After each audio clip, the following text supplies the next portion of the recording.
a partir de todas estas situaciones, aunque me quiero referir particularmente nosotros somos un mecanismo creado en... ¿Sí? Sí, perdón, como nos habían presentado, yo soy Gustavo Palmieri. Nos presentaron al inicio, pero yo soy de los que mencionaron, yo soy Gustavo Palmieri, integrante. Somos representantes de las mayorías y minorías como saben, de las cámaras del Congreso, de diputados y de senadores, y algunos somos representantes elegidos por organizaciones de la sociedad civil, ese es mi caso. Elegidos de todos modos por una selección que realizaron la Comisión Bicameral y pasó por las dos cámaras del Congreso.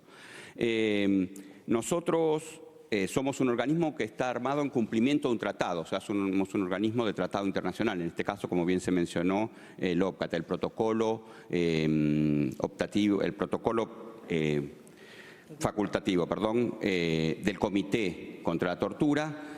Y ese mecanismo, al mismo tiempo de obligar a los distintos estados, ya hay hoy 94 estados que están signatarios de ese tratado, genera una instancia internacional que es la que al mismo tiempo asesora todos estos mecanismos de un seguimiento de la situación. Por eso también nuestros diagnósticos y los diagnósticos que hace el subcomité sobre las distintas situaciones sirven en términos de poder hacer situaciones comparativas e intercambio de políticas también en distintos países. Desde su creación, pero particularmente desde la última visita que hizo el subcomité a la Argentina en el año 2022, nosotros tenemos un contacto fluido con ellos, diría en forma bimestral, en términos de intercambio de información y de las situaciones que suceden. No es el único órgano internacional con el que tenemos estos intercambios, porque en general somos órgano de consulta de todas estas situaciones. Y en particular, como decía, después de la visita, ese intercambio es cotidiano, permanente, y al mismo tiempo hay una cuestión que es fundamental, que Argentina es tomada como modelo en forma de organización de los estados federales, porque esta forma de articulación que describió el presidente entre un organismo nacional, Consejo Federal, consejos locales y articulación de un sistema con participación de distintos actores, es una forma que se entiende como con la dificultad que tienen los estados federales para el cumplimiento de tratados internacionales, que es siempre un desafío. Después, obviamente, en el subcomité realiza consultas formales, como las que se describió sobre la interpretación del artículo 4, cuáles son los alcances y distintas precisiones para fijar cuáles son estos estándares que después se comparten entre países. Una relación también muy cercana, que la tienen muchas instituciones argentinas, nosotros también, es con la Oficina del Alto Comisionado de Naciones Unidas. Y en particular, en el caso argentino, con la oficina regional que está en Santiago de Chile. Nosotros... El representante regional del Alto Comisionado participó, de hecho, en la última asamblea que tuvimos, la asamblea donde se juntan todos los mecanismos provinciales, sino distintas organizaciones e instituciones de todas las provincias del país, tengan o no mecanismo. Vienen y plantean las problemáticas, se conversan propuestas, hay distintas agendas anuales y de hecho eso es un insumo fundamental para la planificación del año siguiente, sobre cuáles son los principales problemas y distintas situaciones.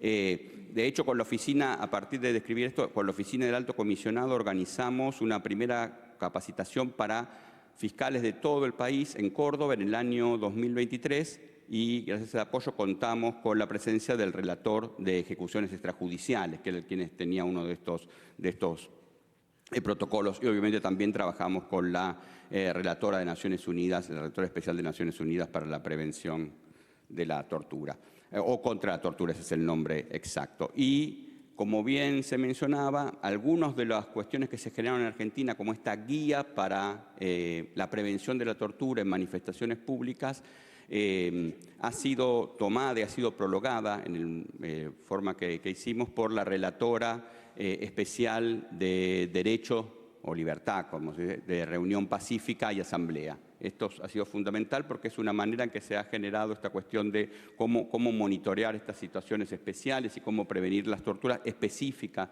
en estas situaciones. Como bien decía Rocío, son distintas situaciones en que tenemos que intervenir en formas de prevención de la tortura porque el concepto del artículo 4, privación de la libertad, es amplio, ¿no? Es de los más amplios en términos de los tratados internacionales. Obviamente también trabajamos con el sistema regional, participamos en decisiones consultivas de la Corte Interamericana de Derechos Humanos, los informes que pudimos realizar sobre detenciones y cómo funciona en las distintas provincias, detenciones policiales, sirven para la respuesta del Estado argentino en el seguimiento de casos como Bulacio ante la Corte Interamericana, que es un fallo del 2003 que ahora tiene seguimiento, en opiniones consultivas que la Comisión Interamericana también ha realizado ante la Corte sobre grupos específicos y privación de libertad.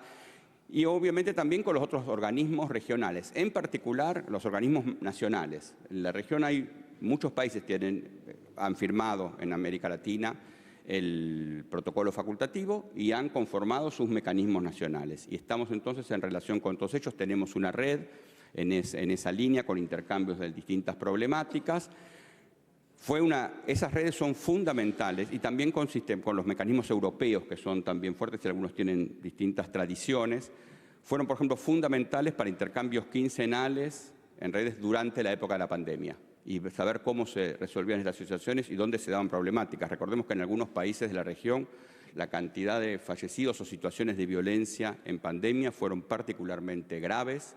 Ecuador, por ejemplo, entonces siempre teníamos atención de qué cosas estaban sucediendo, qué hacer, cómo contar las experiencias argentinas sobre esto en esas reuniones y además con oficinas locales en términos de la problemática específica de prevención de esa pandemia en los lugares de encierro y después sobre cuestiones específicas muchas veces. La capacidad, como tenemos los primeros estándares sobre capacidad de lugares de encierro, en general lo compartimos con los distintos mecanismos de la región, así como otros mecanismos comparten otras situaciones que han tenido sobre, por ejemplo, estándares de tratamiento de personas privadas de su libertad que están en situaciones, que participan de organizaciones de crimen organizado y cómo se trabaja sobre esas situaciones. Todo eso, situaciones novedosas que nosotros necesitamos compartir con estos organismos, porque además cada una de estas instituciones, sin querer plantearlo, tiene como distintas formas de tortura, porque además son distintas las vulnerabilidades de una persona en situación de internación por salud mental, que una persona en una cárcel, que un niño, un adolescente privado por temas de libertad, a veces por cuidados parentales. ¿Qué es en cada caso el maltrato? ¿Cómo se describe? ¿Qué lo afecta o qué la afecta? Son para nosotros fundamentales en términos de tener un panorama y de hecho hay un mapa de lo que estamos hablando como las cuestiones más graves, cuáles son las más repetidas y no todo, hay muchas situaciones de violencia que no siempre se justifican o están al lado de la falta de capacidad o la sobrepoblación o el hacinamiento, sino con situaciones particulares de violencia que distintas instituciones por ahí arrastran hace algunos años.